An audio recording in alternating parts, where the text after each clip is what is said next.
یعنی برکت کے اسباب اور بے برکتی کے اسباب، یہ آپ کے سامنے عرض کرنے ہیں۔ برکت والی زندگی اللہ تعالیٰ اس شخص کو عطا فرماتے ہیں کہ جس کے بارے میں خود اللہ تعالیٰ نے ارشاد فرمایا کہ وَلَوْ أَنَّ أَهْلَ الْقُرَىٰ آمَنُوا وَاتَّقَوْا۔ اللہ تعالیٰ فرماتے ہیں کہ اگر یہ بستیوں والے ایمان لے آتے اور تقوی اختیار کرتے لَفَتَحْنَا عَلَيْهِمْ بَرَكَاتٍ مِّنَ السَّمَاءِ وَالْأَرْضِ، تو ہم ان کے لیے زمین اور آسمان کی برکتوں کے دروازے کھول دیتے۔ تو گویا کہ برکت کا پہلا سبب یہ ہے کہ انسان تقوی اختیار کرے۔ تقوی اختیار کرنے کا مطلب کیا ہے؟ تقوی کا مطلب صرف یہ نہیں ہے کہ انسان نماز پڑھ لے یا صرف روزہ رکھ لے یا غریبوں اور محتاجوں کی مدد کرے، یہ بھی نیکیاں ہیں، لیکن زندگی کے ہر شعبے میں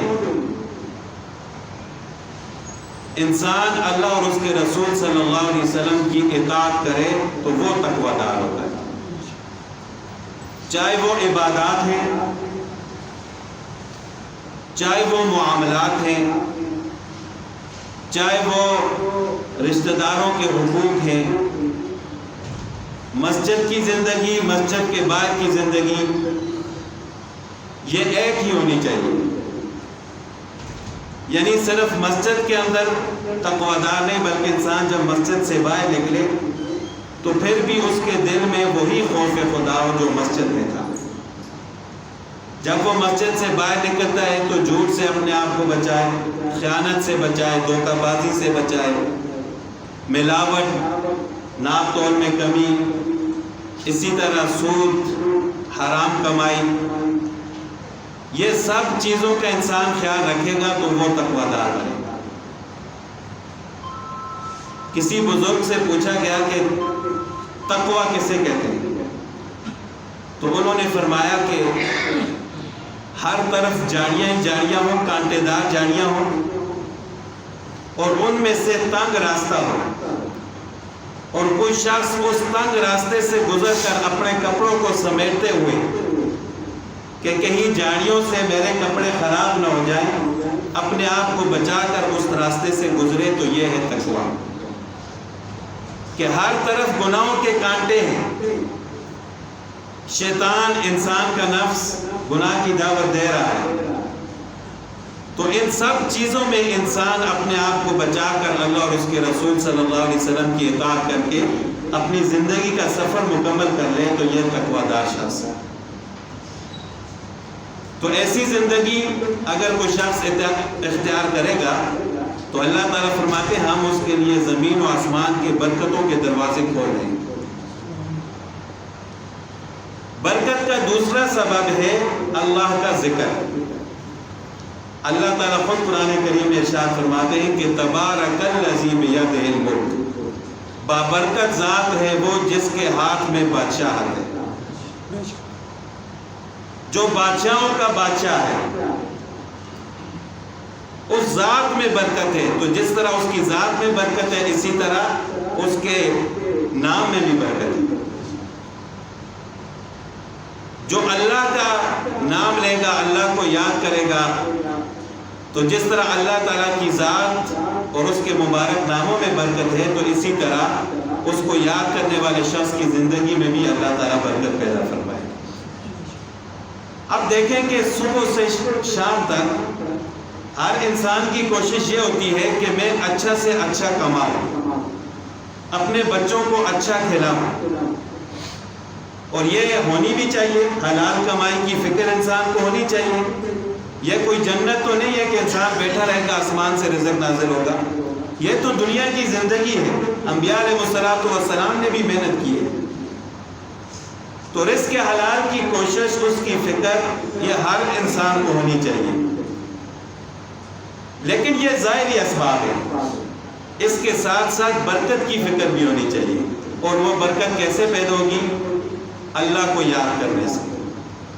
یہ جو مسنون دعا ہے آپ علیہ الصلوۃ والسلام نے مختلف موقعوں پر پڑھی ہے، یہ ہمیں یاد کرنی چاہیے۔ یہ چیزیں ہیں برکت پیدا کرنے والی۔ ہم یہ تو چاہتے ہیں کہ ہمارے مال میں، ہمارے رزق میں اضافہ ہو جائے، لیکن رزق میں برکت کیا چیز پیدا کرتی ہے اس سے ہم غافل ہیں۔ اگر ہم کھانا کھاتے ہیں تو کھانا کھانے کی مسنون دعا تو یاد کر لیں، اپنے بچوں کو یاد کرا لیں کہ میں نے محنت کی، کوشش کی، اللہ تعالیٰ نے مجھے رزق عطا فرمایا، تو اب اس رزق میں برکت کیسے پیدا ہوگی؟ وہ برکت والی دعا آپ علیہ الصلوۃ والسلام نے ہمیں سکھائی ہے۔ اور صرف کھانا کھاتے وقت نہیں، دنیاوی زندگی گزارتے ہوئے کوئی ایسا جائز کام نہیں ہے جس کے لیے آپ علیہ الصلوۃ والسلام نے کوئی دعا ارشاد نہ فرمائی، تو وہ ہمیں یاد کرنی چاہیے۔ یہ چیزیں ہیں برکت پیدا کرنے والی۔ ایک دفعہ صحابہ کرام نے رسول اللہ صلی اللہ علیہ وسلم سے فرمایا کہ یا رسول اللہ صلی اللہ علیہ وسلم، ہم کھانا تو کھاتے ہیں لیکن سیر نہیں ہوتے۔ تو آپ علیہ الصلوۃ والسلام نے فرمایا کہ آپ لوگ الگ الگ جدا جدا تو نہیں کھاتے؟ انہوں نے فرمایا کہ ہاں ایسا ہی ہے۔ تو آپ علیہ الصلوۃ والسلام نے فرمایا کہ پہلی چیز یہ ہے کہ آپ اکٹھے کھایا کرو، اکٹھے کھانے میں برکت ہے۔ اور دوسری چیز کہ جب کھاؤ تو بسم اللہ پڑھ کر کھاؤ۔ یہ دو چیزیں برکت پیدا کرنے والی ہیں۔ تو اگر وہ مسنون دعا نہ آتی ہو تو کم از کم ہر کام سے پہلے بسم اللہ الرحمن الرحیم پڑھنی چاہیے، لیکن ان دعاؤں کو بھی یاد کرنا چاہیے، وہ آپ علیہ الصلوۃ والسلام کی مبارک زبان سے نکلے ہوئے الفاظ ہیں۔ جس طرح کھانا کھانے کی دعا ہے بسم اللہ وعلی برکت اللہ، آپ دیکھیں گے یہاں بھی برکت کا لفظ آئے گا۔ تو اکثر دعائیں ایسی ہیں آپ علیہ الصلوۃ والسلام کی جن میں برکت مانگی گئی ہے۔ تو اگر ہم ان دعاؤں کو یاد کریں، اپنے بچوں کو سکھائیں، تو ہمیں اپنی زندگی میں فرق نظر آئے گا کہ اسباب کے ساتھ ساتھ ہماری زندگی میں برکت بھی پیدا ہوگی۔ تو اللہ تعالیٰ کو یاد کرنے سے، اللہ کا ذکر کرنے سے انسان کی زندگی میں برکت پیدا ہوگی۔ تیسری چیز جو برکت پیدا کرنے والی ہے وہ ہے اپنے بڑوں کی خدمت کرنا، چاہے وہ والدین ہیں، اساتذہ کرام ہیں، یا والدین سے بھی بڑے ہیں، ان کے رشتہ دار ہیں، اسی طرح جو بزرگ لوگ ہیں، دین کی خدمت کرنے والے ہیں، ان کے ساتھ اٹھنے بیٹھنے، ان کی صحبت اختیار کرنے اور ان کی خدمت کرنے سے اللہ تعالیٰ برکت پیدا فرماتے ہیں۔ اللہ تعالیٰ کے ارشاد ہے کہ یا ایھا الذین آمنوا اتقوا اللہ وکونوا مع الصادقین، اے ایمان والو اللہ تعالیٰ سے ڈرو اور سچے لوگوں کے ساتھ ہو جاؤ، یعنی ان لوگوں کی صحبت اختیار کرو جو اللہ تعالیٰ کی فرما برداری کرنے والے۔ تو صحبت کا انسان کے اوپر بڑا اثر پڑتا ہے، جیسے لوگوں کی صحبت ہوتی ہے ایسے ہی انسان کی زندگی پر اثر پڑتا ہے۔ اگر ہم اچھے لوگوں کی صحبت اختیار کریں گے، نیک لوگوں کی صحبت اختیار کریں گے، بزرگوں کی خدمت میں وقت گزاریں گے، تو ہمارے اوپر بھی ان کی زندگی کا اثر نظر آئے گا اور اللہ تعالیٰ برکت پیدا فرمائیں گے۔ لیکن ہم اگر ایسے لوگوں کی صحبت اختیار کریں جو وقت ضائع کرنے والے ہیں، جن کی اپنی زندگی اللہ اور اس کے رسول صلی اللہ علیہ وسلم کی اطاعت میں نہیں ہے، تو ہماری زندگی میں بھی ایسا ہی اثر پیدا ہوگا اور ہماری زندگی بھی بے برکتی والی ہوگی۔ تو یہ تین بڑے اسباب ہیں زندگی میں برکت پیدا کرنے والے۔ اب وہ کون سی چیزیں ہیں جن کی وجہ سے بے برکتی پیدا ہوتی ہے؟ ان میں سے سب سے پہلی چیز انسان کی نیت کا خراب ہونا۔ جب انسان کی نیت میں فتور آتا ہے تو اس کے پاس سب کچھ ہونے کے باوجود اللہ تعالیٰ اس کی زندگی سے برکت ختم کر دیتا ہے۔ ایک مشہور واقعہ آپ نے سنا ہوگا، مولانا روم رحمۃ اللہ علیہ نے لکھا ہے، سبق آموز واقعہ ہے کہ ایک بادشاہ تھا، وہ کہیں سفر پر جا رہا تھا،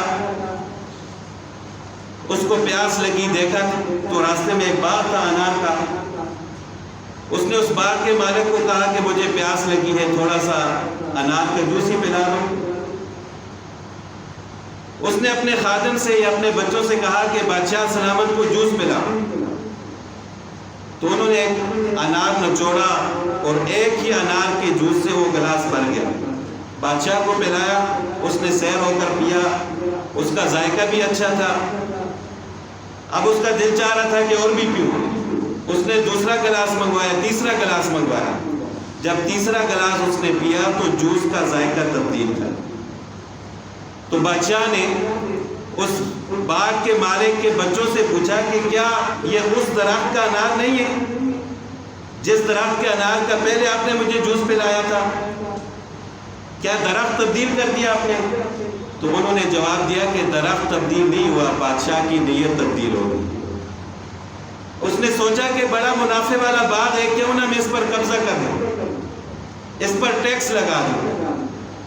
تو جو ہی اس کی نیت میں فرق آیا تو انار کے ذائقے میں بھی فرق آ گیا۔ تو یہ تو ایک سبق آموز واقعہ ہے۔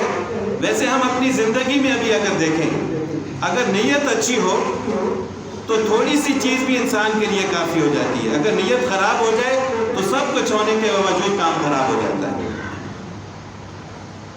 بہت سارے لوگوں کے بارے میں ہم نے سنا ہے، ان کے پاس کچھ بھی نہیں تھا، لیکن جب انہوں نے کاروبار شروع کیا، کام شروع کیا، تو اس نیت سے کہ جب میں پیسے کماؤں گا تو فلاں غریب کا بھی خیال رکھوں گا، فلاں یتیم کا بھی خیال رکھوں گا، فلاں جگہ مسجد بن رہی ہے وہاں بھی میں پیسے خرچ کروں گا، تو یہ اچھی نیت کی وجہ سے اللہ تعالیٰ نے ان کے حالات تبدیل کر دیے۔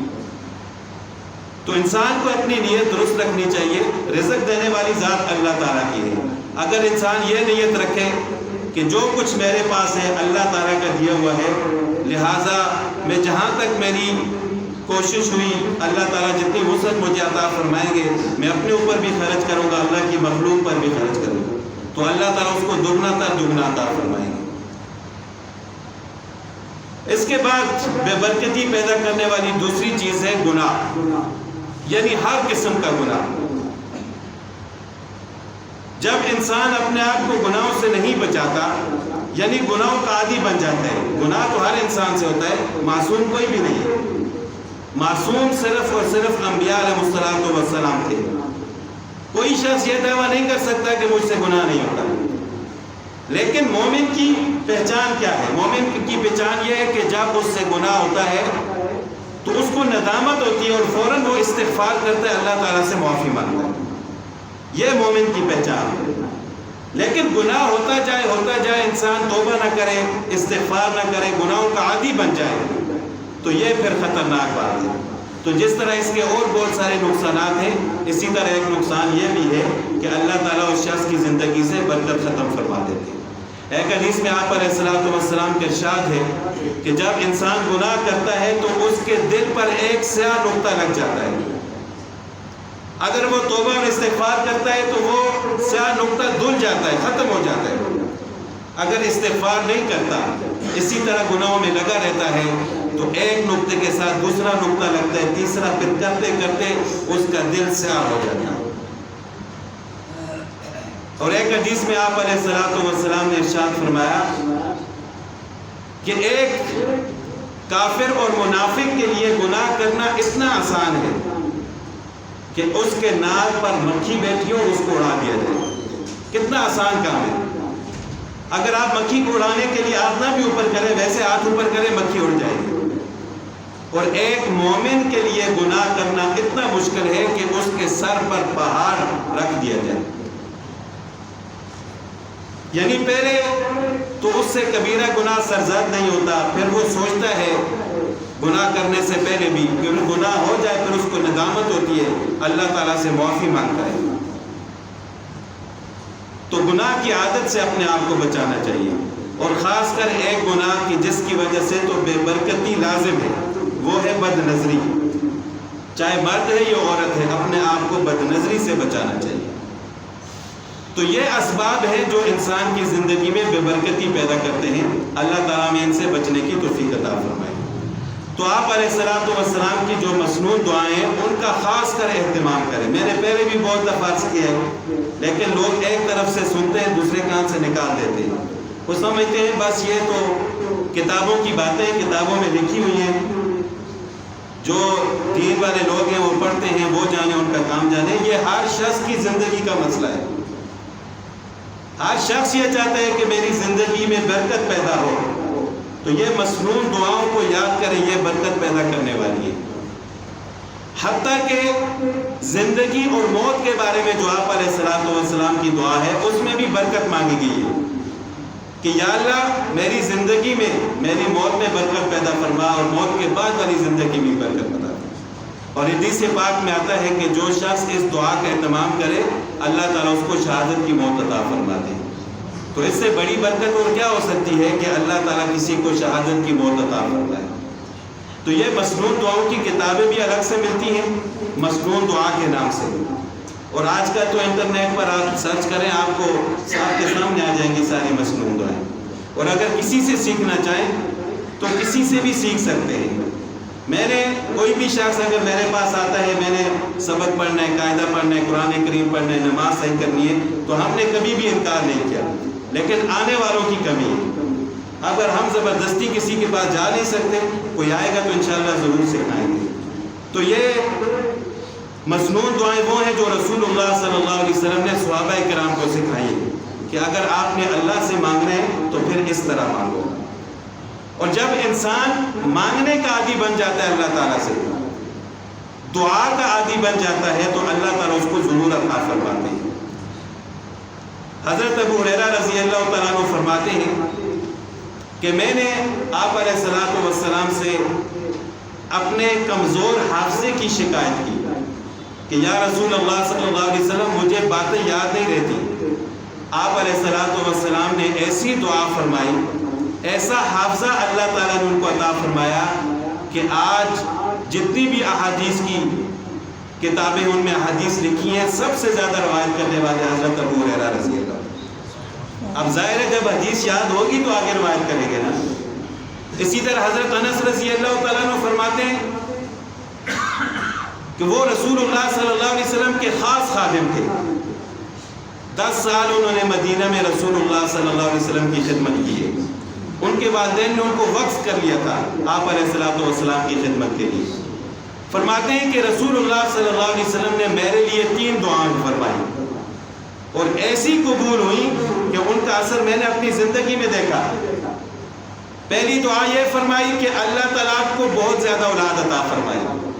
فرماتے ہیں کہ 140 نواسے، نواسیاں، پوتے پوتیاں میں نے اپنی زندگی میں دیکھے، یعنی اولاد پھر اولاد کی اولاد اتنی اللہ تعالیٰ نے عطا فرمائی کہ میں زندہ تھا، میں نے اپنی زندگی میں 140 نواسے، نواسیاں، پوتے پوتیاں دیکھے۔ دوسری دعا یہ فرمائی کہ یا اللہ اس کی عمر میں برکت عطا فرما، تو تقریباً 100 سال سے زیادہ ان کی عمر تھی۔ اور تیسری دعا یہ فرمائی کہ یا اللہ اس کے رزق میں اضافہ فرما، برکت فرما۔ تو فرماتے ہیں کہ ان کو اللہ تعالیٰ نے اتنا رزق عطا فرمایا، اتنا مال عطا فرمایا کہ وہ سونے کی اینٹ کو ہتھوڑے سے توڑتے تھے۔ اب تھوڑا بہت سونا تو نہیں ہوتا نا اینٹ کے اندر، اس کو ہتھوڑے سے توڑتے تھے، سونے کی اینٹ کو۔ اللہ تعالیٰ نے اتنا مال ان کو عطا فرمایا۔ تو یہ آپ علیہ الصلوۃ والسلام کی دعاؤں اور برکتوں کا نتیجہ تھا۔ تو ہمیں خود بھی